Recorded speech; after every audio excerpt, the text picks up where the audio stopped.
Eating is an emotional experience, which is why managing your weight needs to be a psychological one. Noom uses science and personalization to help you manage your weight for the long term. Their psychology-based approach helps you build better habits and behaviors that are easier to maintain. The best part? You decide how Noom fits into your life, not the other way around. Sign up for your trial today at Noom.com. That's Noom.com to sign up for your trial today.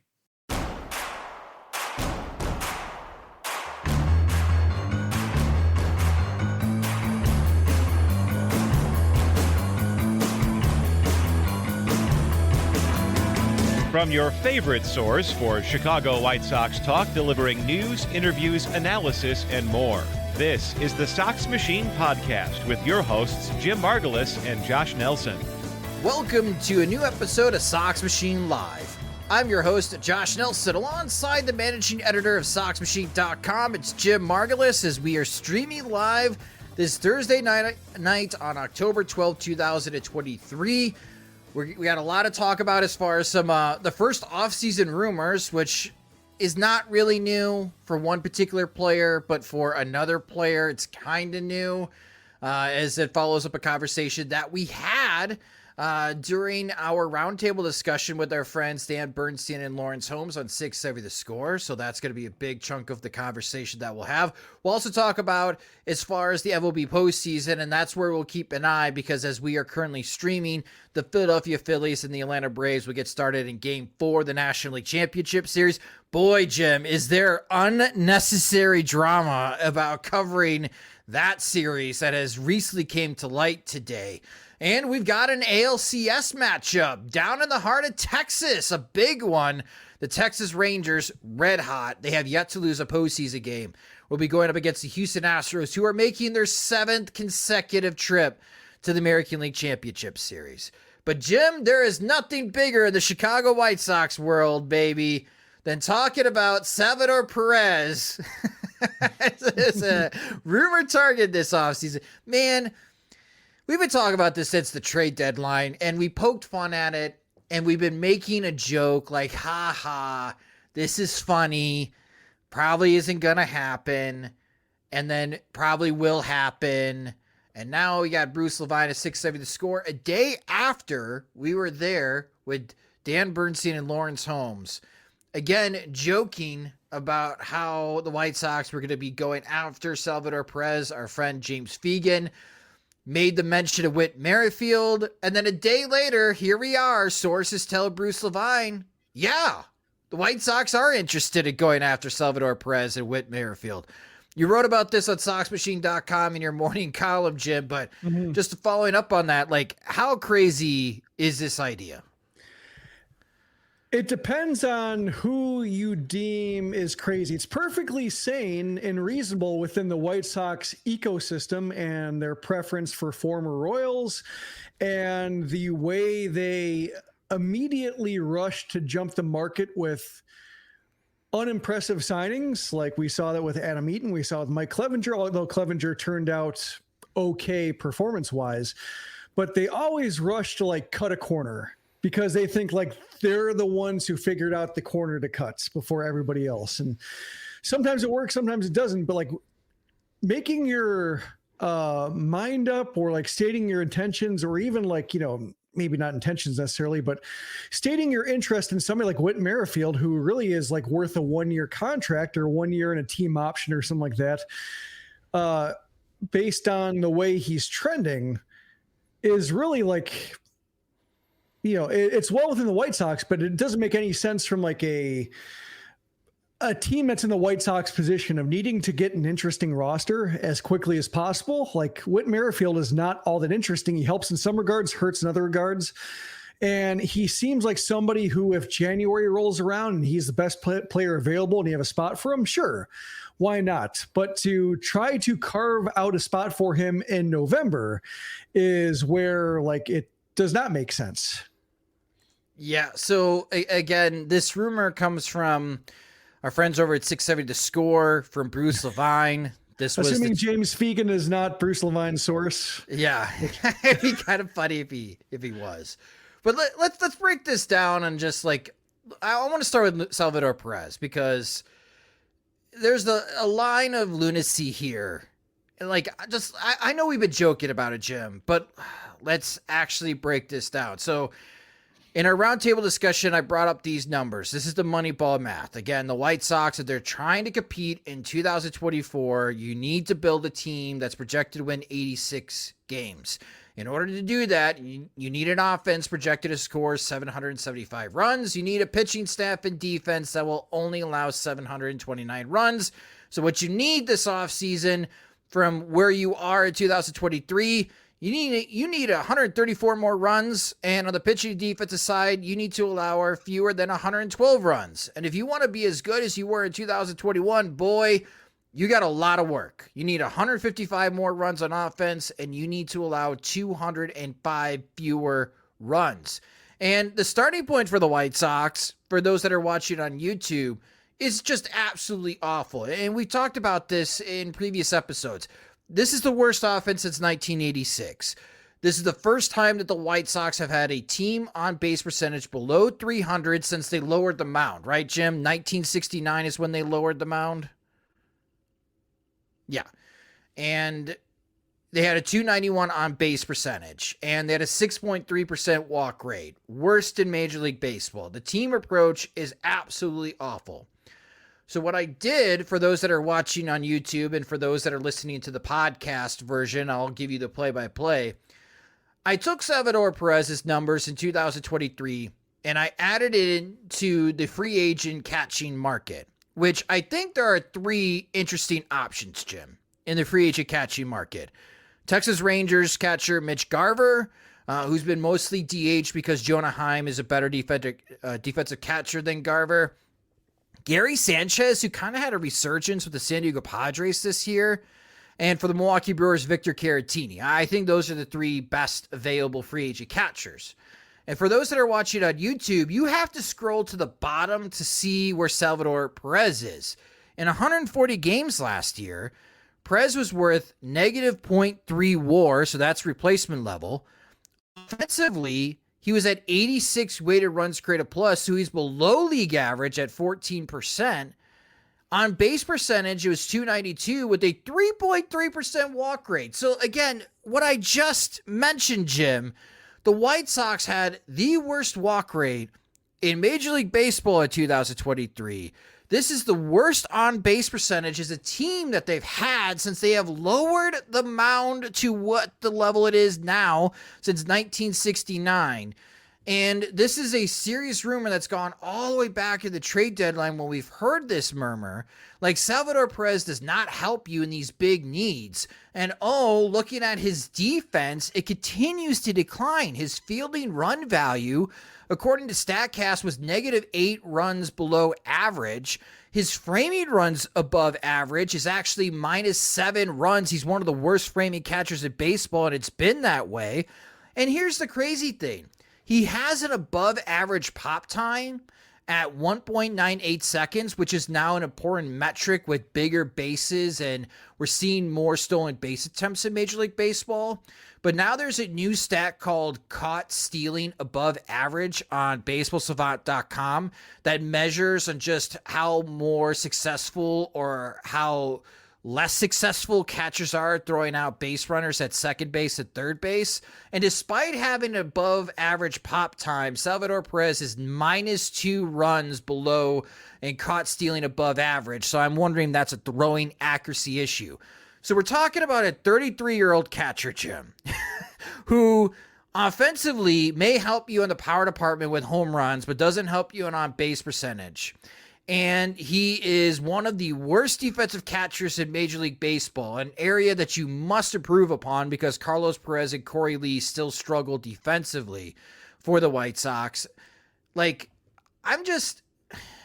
again, we've been joking about this, but now, seriously, having to break this down, like, it just doesn't make sense at all. Like, is he that good of a cop? Is he that good of a clubhouse leader that he's suddenly going to make everyone better? And that's going to be the reason why the White Sox need to have Salvador Perez. Well, I don't know if I've been joking about it. I think there's a little bit of gallows humor to it. It's like stealing ourselves for it, but preparing for the worst. Yes. Yeah, I absolutely. think we've all been bracing for it and coping already, like pre-coping with the eventuality that Salvador Perez will be on the White Sox. No, like it's, yeah, he's kind of coasting by on reputation, which is a point that Patrick Nolan will make over and over again. Really, I should have like opted out of this segment and wheeled him in here to just say, to sound off. And basically you could have just said, so Sal Perez, pull the string on P-Knowles and go, like, and check, walk away, come back 20 minutes later and he's still going at it. It's, there are two problems. One is that like you have the whole numbers thing, as you mentioned, the defense, as you mentioned, the offense, and like the White Sox always have these low walk guys and they always justify why they need this low walk guy. Like Luis Robert, he doesn't draw a lot of walks, but they love his defense in center field. Sure, he does that. Walking is the only thing really he doesn't do. Tim Anderson, low walk guy, but he hits for average. He plays shortstop. Now those things are falling away. Now you have a guy who doesn't draw walks. Like whoever they've run out at second base, low walk guy, but we're just trying to get by. We might have some ways to do it. Oscar Colas in right field, again, cutting a corner. Probably not going to draw a lot of walks, but he provides the most upside, so we'll go with him. So like all of a sudden half the diamond is low walk guys, and then you have like a case of Yohan Moncada getting hurt, Jake Berger stepping up, another low walk guy.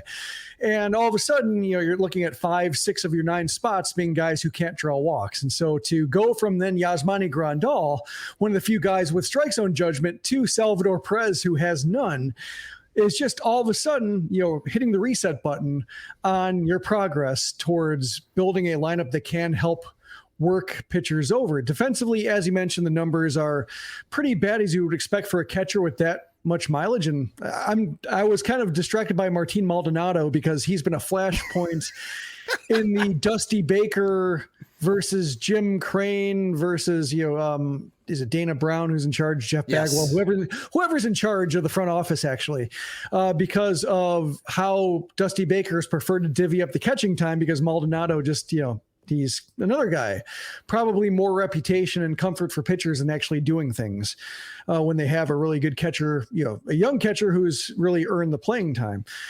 So there's all that. And then there's the fact that he's making more than Yasmani Grandal. Like they just got out from under a mid-30s inefficient catcher contract. And, of course, in the fourth year of a catcher who's turning 34, 35, like that year is probably going to be ugly. You hope that he makes up for it in the front end and you just deal with it in the final year of a deal. So you endure that. You get Grandal being replacement level and paying too much for that privilege. Sure. Okay. That's the price you pay when you can't develop your own players. But then to like get out from under him and then willingly throw yourself into somebody who's more expensive, even if they throw in some money for him, like it's still like way too much. And for what? The idea of leadership, but then you run into the thing that Pedro Grifol ran into, which is like, yeah, it's really easy to say you're going to be a leader and you're going to clean up a dugout that you haven't seen or clean up an effort level from that you witnessed from across the field. But then like he actually got control of the team and he couldn't do it. Like Salvador Perez comes over and he might be a leader, but also like he's been the leader of a team worse than the White Sox, consistently worse than the White Sox. And, Ozzie Guillen made the point of just, how can Grifol come in saying like he knows better when, his, it's like, he made the analogy of like criticizing the way somebody's raising their kids and then your own kids are monsters. And it's kind of the same thing with Salvador Perez. Like maybe they're very well-behaved kids, but they're also like not achieving anything. They're very, they're just not, they're not contributing much to the greater baseball world. So it's like he comes over and he tried to import leadership the way that they tried to import leadership in 2015 and 2016 with Adam LaRoche, and then he gave way to Jimmy Rollins and Alex Avila and Todd Frazier and whatnot. And just we've seen the White Sox body reject so many leadership transplants over the years. And Perez seems like the worst possible one because like he's, his game seems like he's falling apart. He's coming from a worse team, a team that some, like the White Sox have seen plenty of the Royals. They might not like him. They might not say like, I don't care for that guy. And also like, even though they continue to lose season series against the Royals. It's like they have no reason to think that the Royals are doing anything better than the White Sox are. So why would they care to listen to him, especially if they don't really necessarily trust Pedro Grifol all that much? So it's a recipe for disaster, I think. And, of all the ex-Royals they brought in, whether it's Grifol, whether it's Andrew Benintendi, whether it's Gene Watson, Chris Getz, et cetera, like this one seems like the most dangerous just because like it does have those 2015, 2016 vibes, just like blowing up spectacularly because a guy shows up to be the new sheriff in town when he might be running out of game. You mentioned the contract, and thanks to Spot Track for this information. Going into next season for Salvador Perez, it's a $20 million contract. In 2025, it increases to $22 million.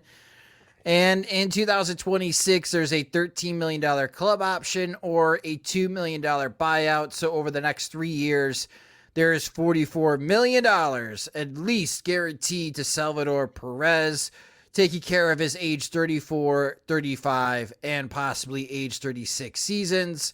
And then he becomes an unrestricted free agent. And yeah, it's just not a good idea. I think we all know it's not a good idea. But for a new front office who's hired Josh Barfield, and we'll talk about the Arizona Diamondbacks and how they have pivoted to get younger, get more athletic, and you brought in Brian Bannister. So we're trying to incorporate new ideas, and maybe that's a new approach going into the offseason. And the first rumor that we have is one that's been around since the trade deadline, that, boy, the White Sox would love to get Salvador Perez, who has 2 years left and $42 million and probably another $2 million because you're going to buy out a contract of a 37-year-old catcher. And it's a lot of money for a guy who may hit 20 homers for you, probably will have to DH or play first base more than he catches because of his old age if you want him in the lineup every day, which adds him into the pile that you already have with Andrew Vaughn and Eloy Jimenez. And Gavin Sheets, because he'll be around for some reason. Yeah, Gavin Sheets might be the starting right fielder, Jim, with the way things are going. It's just, this is like same old White Sox. Like, new guys, we're going to have new ideas, we're going to fix this. And this is like the first rumor. If I was Chris Getz, and this was not true at all, like we have no interest in pursuing Salvador Perez, I would try to nip this in the butt right now. But this may go back to something that you have said over the years, Jim, especially this past year. Jerry Reinsdorf knows who Salvador Perez is. So what if this is something like Jerry Reinsdorf's like, hey, we need a catcher. I like Salvador Perez's game, and he works really well with Pedro Grifol. So Chris, how about you make that work? You got in Gene Watson. Gene knows the Royals system and knows the front office thinking, working for them the past year. Well, I don't mind paying that type of money because I know Salvador Perez and he'll bring in fans of the stadium. No, he won't, Jerry. But yeah, I can see Jerry Reinsdorf being like, I know this guy. He's played well against us. Let's go after him, Chris Getz. Like, this could be a Jerry Reinsdorf idea. It could be, especially since, like, at the trade deadline, Chris Getz was not in charge, and those rumors were there. Sure. And if Pedro Grifol has a direct line to Jerry Reinsdorf, which it seems like he does, because Reinsdorf loves to feel important, and Grifol is very good at flattering people who are above him, because they're about the only people he's good at relating to or that he cares to relate to. He's terrible at relating laterally or downwards or outwards. That perhaps, like, when he was serving that suspension and he got in Reinsdorf's ear sitting in the owner's suite for a day saying, like, what would turn this team around? What shape these team up is getting a guy like Sal Perez here. And, I told Rick then Kenny that we needed to get him, and, maybe somebody else can get that job done. Somebody else has been in the Royals front office, and somebody else who might know other people in the Royals front office who might help get this thing done. And it's a scary thought, but because you cannot put it past the White Sox, it's a valid thought. How valid, I don't know, but there is at least some degree of validity to it. As in Rec in the YouTube comment section, put this comment in: the White Sox haven't had a player manager since Don Kissinger, but maybe Salvador Perez takes over for Pedro Grifol by Memorial Day. I mean, there was that whole idea that maybe Paul Konerko could take over as White Sox manager. Back in the day. Well, I mean, like there was that TikTok, viral thread about like, when's the last, how often do you think of the Roman Empire, guys? And like the White Sox make me think about it a lot. Like I would say at least every other day, because like, there you go. Like, bringing Sal Perez to overthrow, to stab Grifol in the back, like, get in because you're in good with the manager, and then like stab him in the back and, take over the way that Getz, might have done that to Rick Hahn and Kenny Williams. Like, so yeah, the White Sox do have me thinking about the Roman Empire pretty often. E2, Salvi. Yep. Oh, this franchise. We're obviously entering the end of an era with the White Sox franchise, but it's going to be a hilarious one, especially if they do this. So again, Salvador Perez is still on the Kansas City Royals. We have to wait until after the postseason before we start seeing these trades, but I don't know, guys. I don't think this one's going to go away. So until it's opening day and Salvador Perez is in the Royals lineup, we just will have to be prepared that the White Sox will or have thoughts about acquiring Salvador Perez. When I saw the Milwaukee Bucks make that big trade with Portland for Damian Lillard, I immediately went on Game Time to see when they were playing the Chicago Bulls. Saw it was on November 30th, and Game Time had great seats in the 300 level right at center court in the United Center. Great tickets at a great price. I couldn't pass up the opportunity. Buying tickets shouldn't be stressful. Use Game Time to purchase your tickets. Game Time is the fast and easy way to buy tickets for sports, music, comedy, and theater near you. They've got killer deals on last-minute tickets, and their best price guarantee helps eliminate stressing over tickets. If you find tickets in the same section and even row for less money, Game Time will credit you 110% of the difference. That's why Game Time is the fastest growing ticketing app in the country. Download the Game Time app, create your account, and get $20 off your first purchase using our promo code SOXMACHINE. Terms and conditions apply. Again, create an account and use our promo code SOXMACHINE for $20 off your first ticket purchase. Game Time. Last minute tickets, lowest prices, guaranteed. Fads come and go, and nowhere more than in the world of weight loss. That's why Noom has created weight management programs that are made to last. Noom uses science and personalization so you can manage your weight for the long term. Their psychology-based approach helps you build better habits and behaviors that are easier to maintain. And they help you understand the science behind your eating choices and why you have those cravings. Noom's personalized courses are easy to follow and will help grow your confidence with tools you can put into practice on day one. The best part? You decide how Noom fits into your life, not the other way around. And based on a sample of 4,272 Noomers, 98% say Noom helps change their habits and behaviors for good. So stop chasing health trends and join the millions who have lost weight with Noom. Sign up for your trial today at Noom.com. That's Noom.com to sign up for your trial today. Now, Whit Merrifield, I will say, not the worst idea. For those that had listened to the roundtable discussion that we had with Dan Bernstein and Lawrence Holmes on 670 The Score, we brought this point up that, boy, this is the worst middle infield free agency class maybe in the history of free agency within Major League Baseball. The best available free agent shortstop, I kid you not, guys, is Elvis Andrus.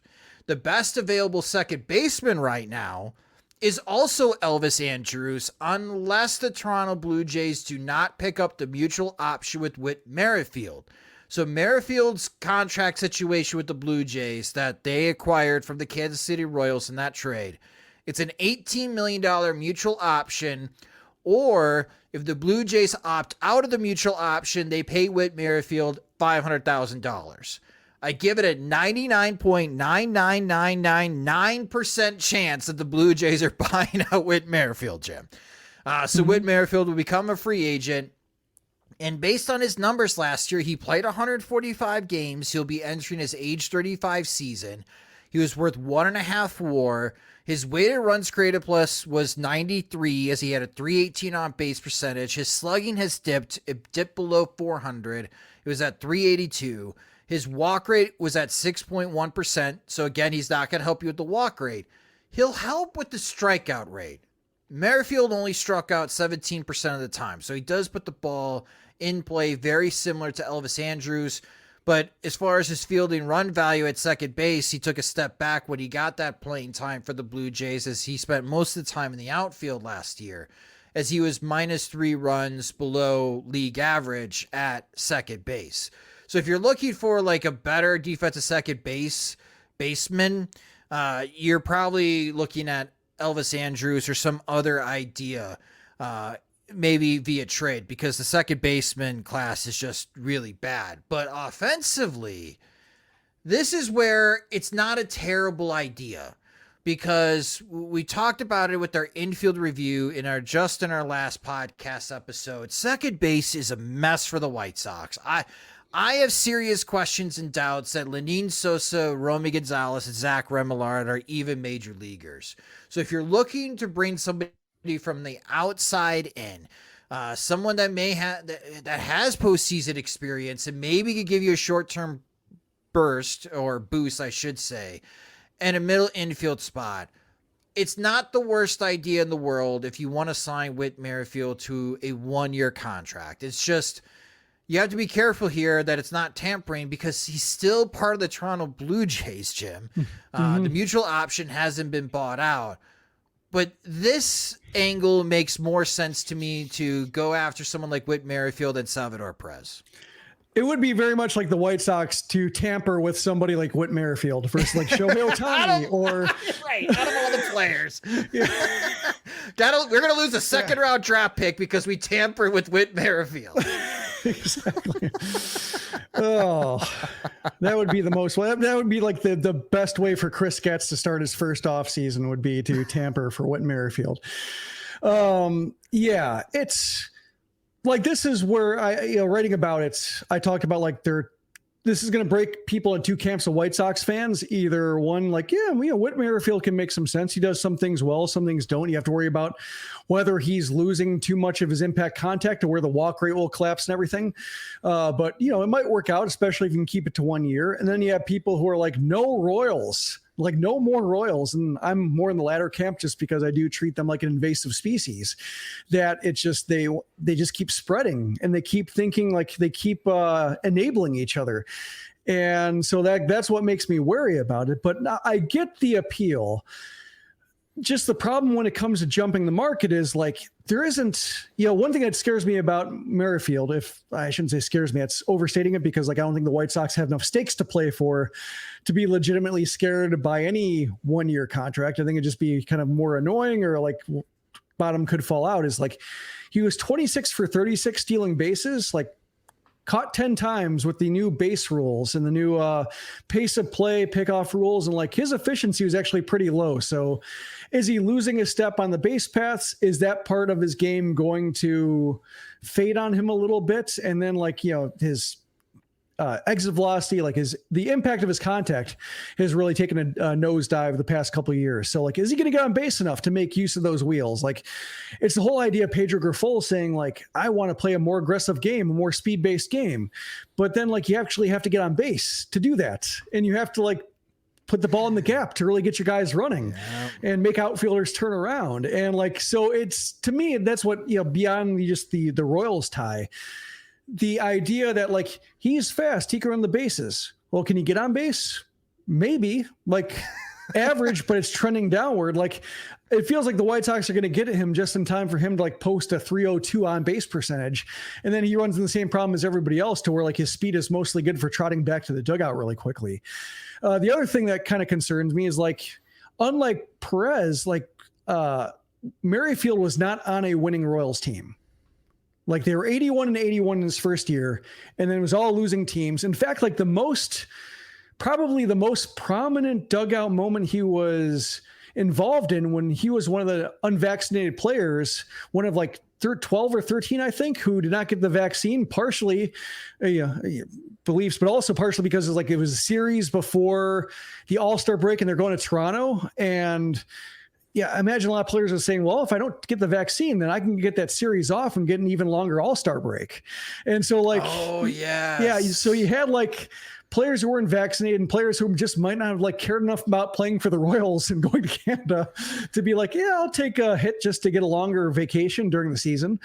And like he had players sniping at him, like Nicky Lopez was calling, it seemed like he singled out Merrifield, calling him selfish. And like, he was like at the center of that mess because like he was like unapologetic about it and just, didn't get why it's such a big deal. And like, that was his moment of leadership or lack thereof. And so like, there really isn't going to be anything there in terms of pull or, he doesn't have like Perez's reputation as far as being a galvanizing force. In fact, like he's the one time we know that he's made a difference has been for the opposite reason. So there's that as well. So that's what makes me apprehensive about it. And like, if January rolled around, they didn't have a good idea for second base and Merrifield's still out there.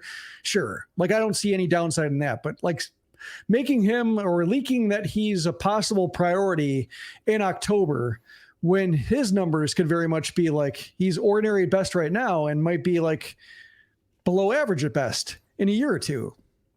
That's, I think, what makes me nervous. And then you throw in the whole Royals, stink on them on top of that.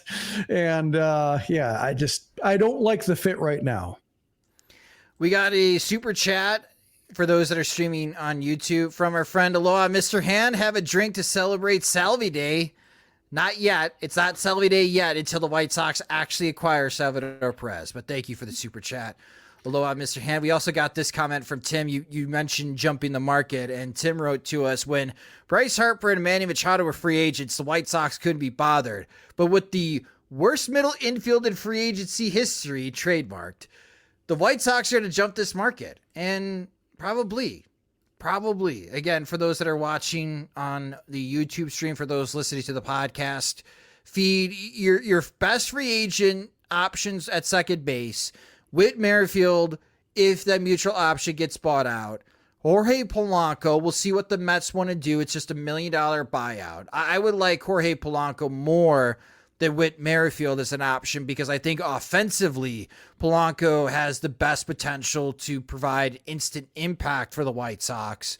And then Elvis Andrus. There you go. I mean, you got Rogan Odor, who was worth half a win in 59 games last year, 86 weighted runs created plus, but his on-base percentage was below 300, despite having a 10.8% walk rate. I mean, that's kind of impressive. And Adam Frazier, who might be one of the worst defensive second basemen in Major League Baseball. So, again, those are the options for those that are getting prepared for your Sox Machine offseason plan projects. And, again, this is the first rumor that we've got so far. So, according to Bruce Levine, a 670 score. Even though we keep joking about this, the White Sox are looking to pursue Salvador Perez via trade and waiting to see what the Toronto Blue Jays do with Whit Merrifield. And I hope we get better rumors, Jim, as the offseason continues to move forward. So much to look forward to as soon as the World Series is over. Got the Tim Anderson and Liam Hendricks option decisions, and then let's see if they can make magic happen during the GM meetings in mid-November for Salvador Perez. Woo, tamper. Yes, gotta love tampering. All right, so that's the latest news as far as the Chicago White Sox. Let's pivot over to the MLB postseason, which has been terrific. And moving over to the American League, and we've got ourselves an ALCS matchup now, and it's all about the state of Texas. The Texas Rangers swept the Baltimore Orioles. A bit of a surprise. And the Houston Astros took care of the Minnesota Twins in 4 games, winning both games in Minneapolis, with the Twins winning game 2 thanks to Pablo Lopez and Carlos Correa having very good games. But the Houston Astros, in large part, Jose Abreu, Jim. Jose Abreu had 2 big home runs, one in game 3 that was a huge shot in the first inning, a 3-run shot, and then he had a 2-run shot to put the Astros up 3-1, and they eventually win that game 3-2. So Jose Abreu playing a significant factor.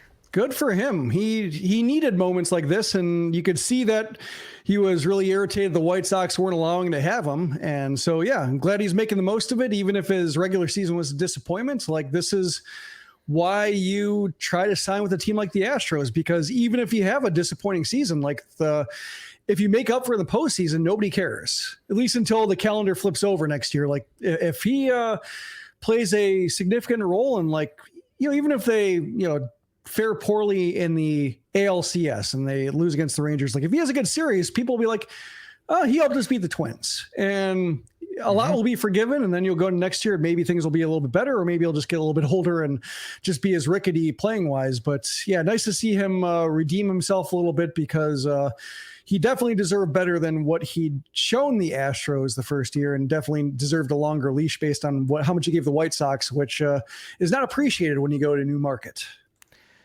So the ALCS is going to start on Sunday, October 15th at night. And the NLCS, the Arizona Diamondbacks are there. We'll talk about the NLCS here in a moment. Game 1 will start on Monday, October 16th, but you will have Game 2 of the ALCS on Monday, October 16th. So that's when the Rangers and the Astros will play against each other starting on Sunday. And with this matchup between Texas and Houston, I think what's most impressive is that this is 7 straight years now for the Houston Astros in the American League Championship Series, Jim. Mm-hmm. And I'm going to keep bringing this up. I know the White Sox, especially Chris Getz, mentioned that thankfully they're in the American League Central.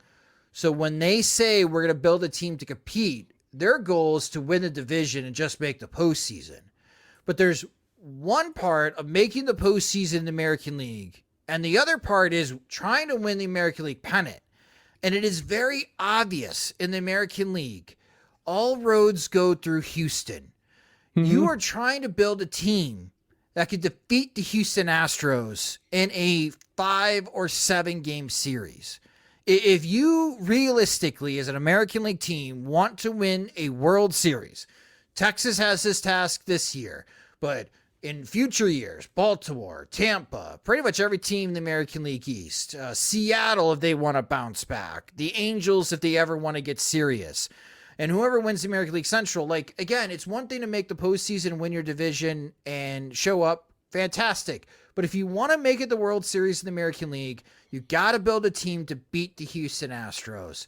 And yeah, the whole cheating scandal makes them really easy to root against.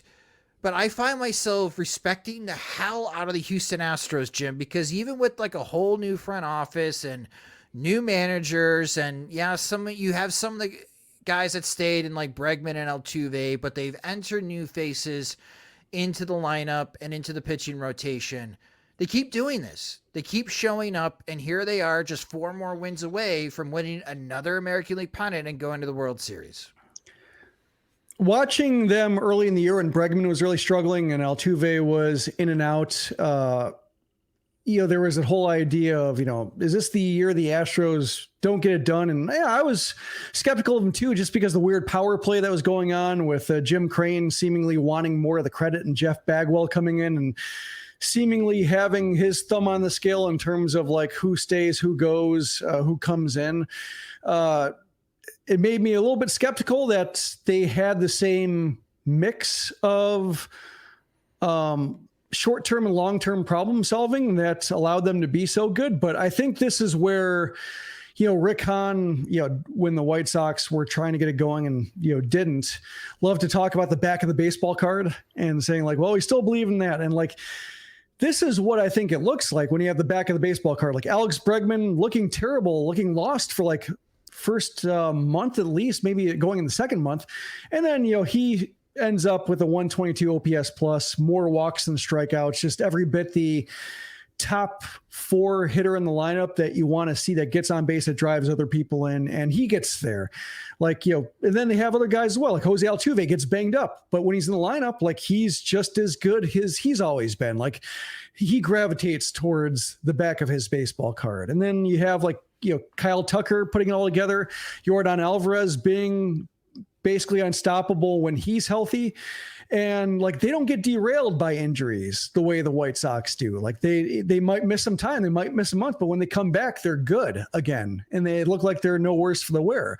Then you have like some uncertainty at the catcher position. And then Yainer Diaz comes in and, just looks like he's been there the whole time, at least offensively. And we just talked about Maldonado defensively and some skepticism there, but like he fits in, he contributes. Like they get Chas McCormick getting better and better, year after year and giving him more responsibility. So that's what the idea is that you pay your stars to be stars, and then you just keep filling cracks. Like Jeremy Pena, not as good as Carlos Correa, but certainly good enough to fill that position for the league minimum, while Correa gets paid the most, and then they'll reinvest the money they're going to give Correa to other positions.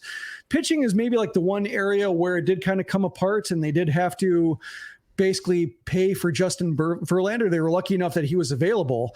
Maybe if Verlander isn't there for basically cash and low-level prospects, because Steve Cohen will just, happily, pay whatever it takes to, move players around and get what he needs. Like Verlander was there, maybe like it ends a bit differently for the Astros, but it didn't. He was there. They got it done. He fits right in and fits right back in, I should say. And they have enough pitching to not only get to the postseason, but dispatch the Twins pretty easily. So this is the idea. And when you see the way they do it and you see what happened with the White Sox, it's kind of like the Simpsons episode where Homer is looking at the box for the grill, and then he looks at his pile of bricks and mortar, and then he starts like taking a bar to it. Like that's basically what the White Sox try to do and what they're left with. And now they just have a big mess that they can't even, they're trying to clean up, but also just might have to wait for like the weather to take away. Yeah, this series against the Texas Rangers, again, the Texas Rangers have everything is just firing on all cylinders right now for the Rangers. They're getting great starting pitching. The offense has lived up to the hype. Scoring a bunch of runs. Defensively, they have been really strong. They have been making some outstanding defensive plays in this postseason. Sweeping, again, Texas on the road swept the Tampa Bay Rays. Won games 1 and 2 in Baltimore. So they have played 5 postseason games, 4 of them on the road. They won all 4 against the top 2 teams in the American League this year, as far as win-loss record in Tampa and Baltimore. And I know we've been talking mostly about the Houston Astros because here we go again. The Astros are here. They have proven on how to get here. They are proven winners. Can the Texas Rangers, the upstart team, continue this hot streak? And if the Rangers can, this is a very similar run we saw last year with the Philadelphia Phillies, Jim, where they just took over the postseason in their bracket.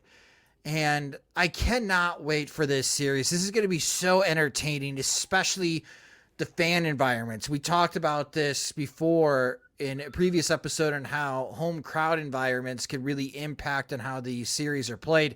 It didn't have any impact in Minneapolis because the Houston Astros pretty much shut up the Twins fans immediately and taking early leads and holding on to them. And it was a good showing by Twins fans. I did like that they were counting down the clock. That was very loud. You could hear it on TV. That was pretty cool from Twins fans, but it didn't matter. The Twins lost both of those games. And we know that home field advantage has been huge for the Philadelphia Phillies, but Houston and Arlington, which is right by Dallas, Texas, relatively short commutes. I could see a lot of fans traveling back and forth for these games. I hope it goes 7 games because it'll just be great entertainment. I know a lot of people will say that they're expecting the Houston Astros to win, but I find it very difficult to count out the Texas Rangers and just how well they have been playing in this postseason. I know it's a small sample size, Jim. It's just 5 games, but they dominated Tampa Bay and Baltimore. And Baltimore and Tampa Bay were the 2 best teams in the American League this year. Well, on one hand, they're upstarts, and on the other hand, they have Marcus Semien and they have Corey Seager. And that's that was their whole idea with the way they went about it, is like, we don't want to rebuild, or we don't want to wait for everything to line up perfectly before splashing. We're going to force the window open a little bit, but we're going to get like players at the top of the market at the most important positions, or two of the most important positions, and then just let everything fill in around it. And that's basically worked to perfection. It's a little bit like rickety on the pitching side right now with the way that Scherzer didn't quite deliver, and DeGrom got hurt, and they've had to scramble a little bit with the bullpen, but they have so much offense. Like that offense is, we've heard a lot about the Braves offense.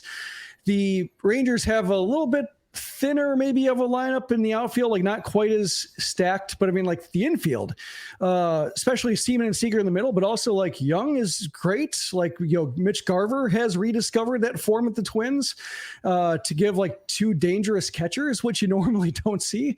So like, and then Evan Carter coming along and like hitting the ground running. So he's been somebody I think who, addressed maybe the one big weakness that the Rangers had, was like not quite getting enough out of their outfield. And he comes in and looks every bit the top prospect. So like they achieved what they set out to do, which is make their team as dangerous as possible, maybe like a little bit dangerous to themselves with the way they, accelerated the offense and said, well, we'll figure out the pitching staff as we go along. And I think that's partially why they were up and down this year and had hot and cold and, winning streaks and losing streaks, is because the pitching was a little bit thinner. And when the offense got cold, like the pitching couldn't quite win some 3-2 games that the best teams use to minimize losing streaks. But they're pretty much there when they have like enough pitching, not even like great pitching, but just enough, because like their lineup is pretty much relentless. So that's what I think is fun about them. Like, and I like seeing them succeed. I was skeptical just because of the pitching issues, but like, I'm happy to see them succeed because like, it's a good model for teams that are trailing, or teams that are like just wanting to kickstart their lineups. Just like pay for really good players who are young enough and athletic enough and have margin for error, whether it's if they're not that, if they have a little bit of a power slump, they at least get on base.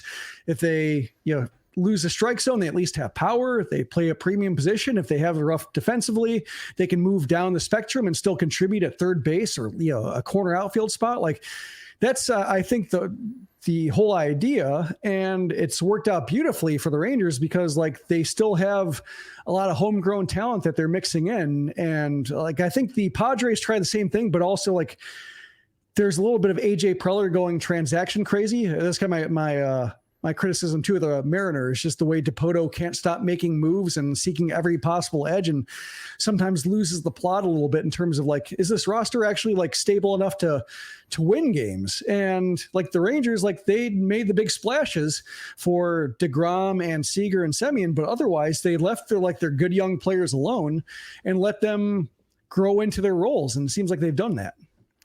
Yeah, you mentioned the outfield. I'm a big fan of Dallas Garcia in right field. He's had some big moments. Yeah, I agree that they could use a better replacement at center field than Tavares, but Tavares defensively has been doing a good job for the Rangers. The biggest question is going to be bullpen.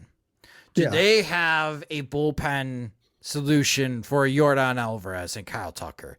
Starting pitching side, they do. Jordan Montgomery's been throwing really well, and I think he'll be able to help neutralize the Astros offense when he makes that start. But do you bring in an Andrew Heaney out of the bullpen or a Martin Perez? Do they have answers for Alvarez and Tucker late in games in this series? That's going to be, again, a fascinating watch, the American League Championship Series. Yeah, it's going to be one of those, for Bruce Bochy, who's, here's a case where like, hey, here's a manager who's done this before and knows plenty about scrambling to get by. So that's one area where you don't necessarily give them a nod, but like between Bochy and Dusty Baker, like nobody has an edge on experience right now between the two of them. So you don't have to worry about like the whole,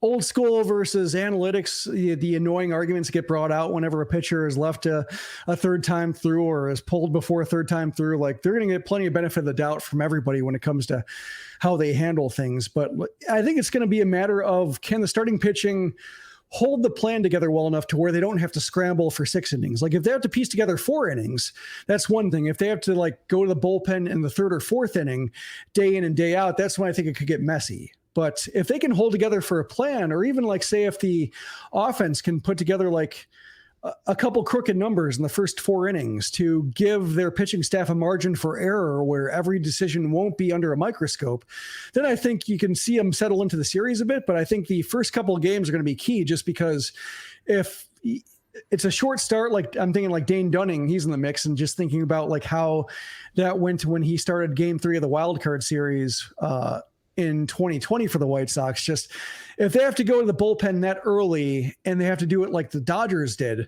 like that early, that often, like it's just hard to walk a tightrope for so many games against an offense, especially like an offense that's going to be seeing you a lot and seeing the same pitchers, and they already have been in the division, so they've seen those pitchers plenty. So overexposure could be something that like Bochy and probably Dusty Baker as well really have to be on guard for, just because it's not the normal burn out your relievers over the course of 7 games because they're pitched 5 times. It's more like they might pitch 5 times over 7 games, but also they might have seen this guy 8 times over 13 games over the previous 6 months that also add to the number of looks they've gotten.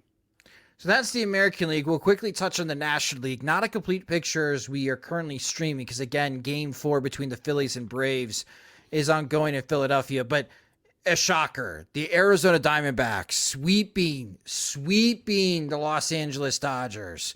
So they swept the Milwaukee Brewers. They have swept the Dodgers. It's a similar story like the Texas Rangers, and it was not that close. They jumped all over Dodgers starting pitching, and bravo to the coaching staff for the Diamondbacks. That lineup was well prepared for every starting pitcher the Dodgers had. Kershaw, Bobby Miller, Lance Lynn. The Diamondbacks hitters jumped all over these guys. They had great game plans. They hit bombs, took an early lead, and just sucked the life out of this veteran team of the Dodgers, where you get to see the body language with Mookie Betts and Freddie Freeman. I think combined, those guys only had 1 hit. And when you add in JD Martinez only had 2 hits. So you're middle of the lineup here, again, very veteran heavy, and Betts, Freeman, and Martinez, and they have only 3 hits total in 3 games. So nothing worked here for the Los Angeles Dodgers. So it's becoming an annual tradition, Jim. Like, again, huge credit to the Arizona Diamondbacks, young and exciting team. Once we know who they'll play in the NLCS, we'll talk more about the Diamondbacks. But Jim, in Tinseltown with the Dodgers, like, where do they go from here? Well, when you look at the way they approached the offseason prior, it seemed like it was a patch of an offseason that they're just trying to get by and reset the payroll a little bit, maybe make a run at Shohei Ohtani after the season, but they weren't going guns out or guns blazing for this particular season, because they had Clayton Kershaw, who knows exactly how much he has left. They had some other, positions that were in flux, and they didn't necessarily want to try to super solve all of them. So they more or less let it go. And then they win 100+ games when they weren't expecting it. And maybe that set expectations too high, because when you did look at the rotation entering the postseason, you're like, oh, is Kershaw any good? Losing, Arias, that hurts, and they'll have to deal with that in the offseason. But just like that was a case of just, the timing of that really disrupted their pitching depth. And you see Lance Lynn being the best option for game 3. And Lynn had like a handful of good starts immediately after the trade. But then I think over the last month and a half with the Dodgers, he had an ERA over 6. So he's basically like the same pitcher he was with the White Sox, but then like a little burst in the middle that made it clear that he wasn't like a 6 ERA pitcher the whole time. Like he was better than that, but not by much. And then it blew up on him against a good team. And like, if you're going to criticize Roberts, like allowing any inessential starter to give up 4 homers in 1 inning in the 3rd inning of a must-win game, like that might have been where he's too slow. But like I've complained about October baseball before, like putting managers under the microscope too much and not doing enough to blame players or credit players with performances or collapses or slumps or moments. And this is a case where, it's Betts and Freeman, just the offense not delivering, giving a pitching staff that is already thin very little to work with. And the pitching was a disappointment, but pretty much if the Dodgers were limited 2 runs a game, nobody would expect them to win, even if they might have had like Arias and Kershaw at more of his powers. Like, that's a tough way to win in October. So that's, I think, what kind of annoys me is, like, it's very simple in this case. It wasn't about like times through the order or lineup or, lineup arrangements or like, whether bad bench players were hitting instead of good players. Like, it was just all like stars not showing up because they need those stars to mask the deficiencies elsewhere on the roster. The Dodgers have won 10 of the last 11 National League West Division titles. However, they've only got 1 World Series, and that was in 2020 in the shortened season. So I can understand where Dodgers fans are like, it's not enough. Like, we've had this tremendous stretch, and we've been to the World Series, and there's that whole 2017 World Series that was part of the cheating scandal, but like 1 world championship is not enough. It's almost like they've reached a level of being spoiled like New York Yankees fans. Like, we've got 27 world championships, but we haven't won one since 2009. So we're all depressed right now in the Bronx because we can't even get to the postseason now. That's not the case with the Dodgers, but in this amazing run that they've had in franchise history, they have 1 world championship, and they didn't even win a playoff game this year. And again, they go to this free agency. Yes, they have the whole Julio Reyes situation that they need to work out. And I do believe that he is a free agent, so that will work itself out. There's not the Trevor Bauer situation that they have to worry about now on a money side, but Shohei Ohtani can't pitch for 2024, and you need pitchers. So it'll be really interesting to see what the Los Angeles Dodgers do this offseason, but I can understand where there's more pressure now than ever to bring home another world championship. And again, 10 of the last 11 National League West Division titles. Man, I wish the White Sox had that type of run. We would be a lot more positive and happier, and maybe we would be depressed. Like, oh my gosh, they got swept by the Diamondbacks. But from an outside perspective, I can understand the pressure for the Dodgers, but I still expect them to be there next year. Yeah, also 2020 winning it then when fans couldn't really show up and enjoy a World Series title the way fans normally could. No parades, no sold out games, World Series games at home like that. I can understand why that one doesn't feel like a normal World Series title might have felt like. Yeah, good point. Couldn't have a big parade in Los Angeles. Yeah. That I definitely understand. And again, as we are streaming, the Phillies and Braves game is ongoing. There was this whole ordeal about clubhouse reporting. I think we're going to save that for Sunday's podcast because the hot takes that are coming out, especially from MLB reporters, I need to really sit down and take these clips. But Jim, Jake Mintz, I know you and I are big fans of Cespedes Barbecue, unfortunately has put himself into the spotlight here. You've been in clubhouses. I've been in clubhouses, locker rooms, various sports. What's your take about hearsay or eavesdropping on conversations and reporting that from the clubhouse? It was yelled. Like, it was yelled for people to hear. It wasn't said softly, right? Yeah, Jake Mintz, he reported it, but Chelsea Janes of the Washington Post also heard it. She just didn't see who said it, so she couldn't run with the quote because she couldn't tell who it was. But her story in the Post said that, quoted that it was just anonymously because she couldn't hear it or she couldn't see where it came from. But Mintz happened to. But it was in her story as well. So it's not just him. It's not just what Atlanta Rizzo on MLB Network called him a jack off blogger, which is one feels like it's out of 2006, but also just it's a cheap shot for somebody who is accredited, and given that she worked for teams and her job was not journalism, but it was for being a sideline reporter for a TV network working for a team. It's like, she's not the best gauge for a reporter who is not affiliated with any team going in and just reporting on the scene. So he's in the clubhouse. He sees Arcia yell "Attaboy Harper" when everybody's there. It's not, if he overheard like him, like, nudging another player, like, nudging Acuna and saying like, "Hey, attaboy Harper," like that might be a little bit like listening to something he shouldn't have said, and like if he had nobody to corroborate it, he might be, kind of sticking his neck out for something that's not really worth it. But like this case, it was yelled to be heard.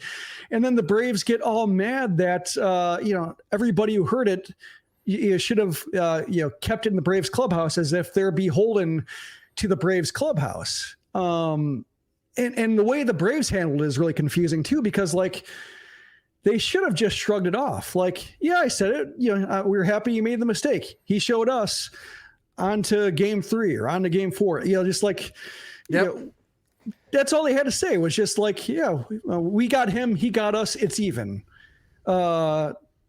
Instead, it's they've made it in this whole soap opera, and you have fans getting in there and criticizing Jake and saying the media doesn't belong in the clubhouse and they don't care about play. No, it was meant to be heard. And then Arcia or the Braves got mad that like their celebration was heard. And you can't have it both ways. They made a mistake, or maybe they didn't even make a mistake. Like if they just said like, yeah, I said it, we're thrilled. He's a great player though. So, he bounced back. Like it wasn't even a mistake to say it. And they've turned it a mistake with the way they've handled it. They're just scared. And we'll see on how game 4 goes. Right now, as we're streaming, it's still scoreless going to the bottom of the 3rd inning.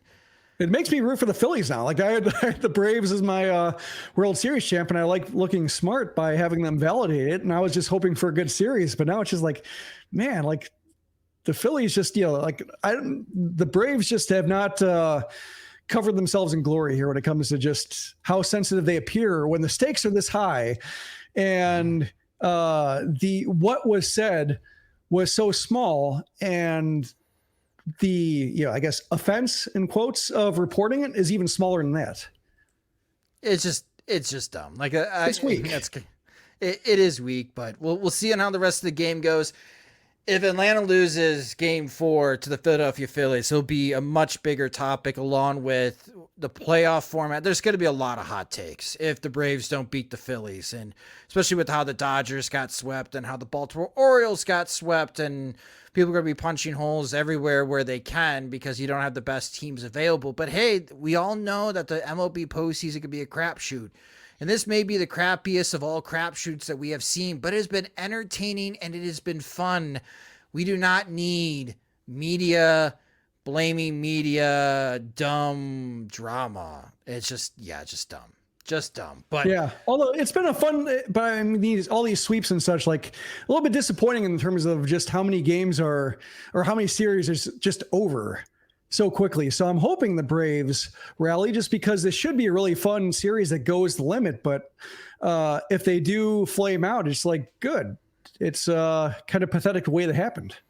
Yes. Well, that will do it for this episode of Sox Machine Live. Thank you guys so much for listening and watching, especially in the live stream. For those that are watching, if this is the first time you're watching a video on our YouTube page at youtube.com/SoxMachine, please subscribe to our YouTube channel. We have about 1.34 K subscribers, so a little bit more than 1,300 subscribers already. Please subscribe to our YouTube channel and you'll be alerted whenever we have new videos that will be posted up, and we'll continue to produce more videos during the offseason as we cover the Chicago White Sox. We always take the audio from Sox Machine Lives and the YouTube streams and upload it into the podcast feed, which you can subscribe to the Sox Machine podcast wherever you listen to podcasts, such as Spotify, Apple Podcasts, Google Podcasts, and Amazon Music.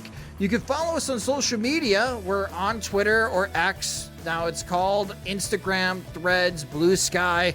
We're at Sox Machine. You can follow me on social media platforms at SoxMachine_Josh.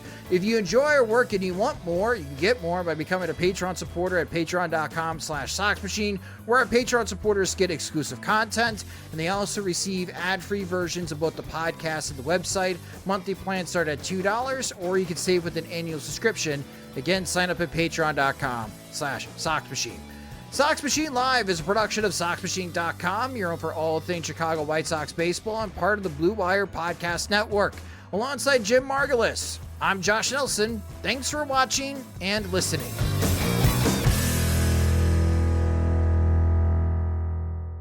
There's no I in team, but there is one in Indeed, and that's the hiring platform that you need to build yours. When you're hiring, you need Indeed. Instead of spending hours on multiple job sites searching for candidates with the right skills, Indeed's a powerful hiring platform that can help you do it all. One of the things I love about Indeed is that it makes hiring all in one place so easy because Indeed does the hard work for you. They show you the candidates whose resumes on Indeed fit your description immediately after you post so you can hire faster. Join more than 3 million businesses worldwide that use Indeed to hire great talent fast. Start hiring now with a $75 sponsored job credit to upgrade your job post at Indeed.com/Blue Wire Sports. Offer good for a limited time. Claim your $75 credit now at Indeed.com/Blue Wire Sports. That's Indeed.com/Blue Wire Sports, and support the show by saying that you heard it on this podcast.